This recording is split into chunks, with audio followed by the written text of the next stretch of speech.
In the Haftarah for Parshat Re'eh, the prophet Isaiah in chapter 55 declares, Hoi kol tzamei l'chu lamayim.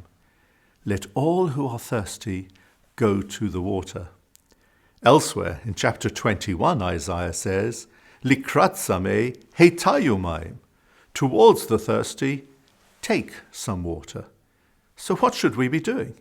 Should we be waiting for those who thirst to come to the water, or should we be taking the water to them? The Gemara in Masechet Tanit Av Zayin Amud Aleph understands that water here represents Torah, and therefore a thirst for water represents the thirst that every single soul has for Jewish knowledge and for a life of Torah and mitzvot. Should we wait for people to come towards their Torah values, or should we take it to them? The answer given in the Gemara by Rabbi Chanina bar Papa is, when the prophet tells us that the thirsty should go to the water, he's referring to those who are disengaged, those who are ignorant, the unenthusiastic.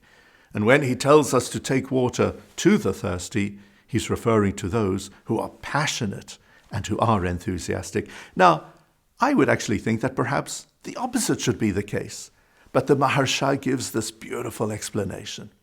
He explains that one of the worst things you can do in an educational context is to force Torah upon students. The danger is that if you try to push it down their throats, God forbid, they will reject it.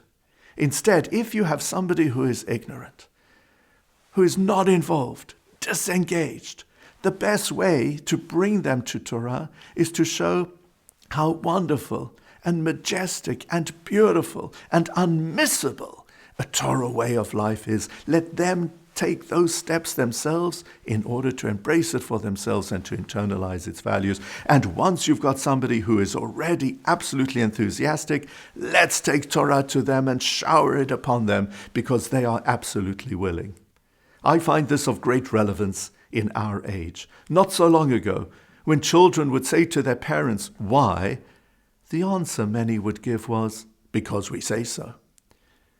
Those same children, one generation later, when they were parents facing the same question, they'd give the same answer, and they would get away with it.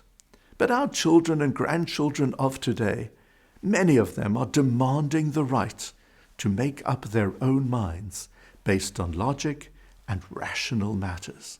Therefore, we need to show them how great our Torah tradition is, how appealing it is, as a result of which they of their own volition will come forward to grasp the opportunities that it provides for their lives.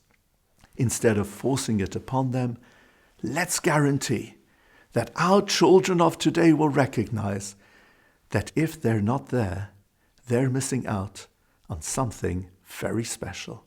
Shabbat Shalom.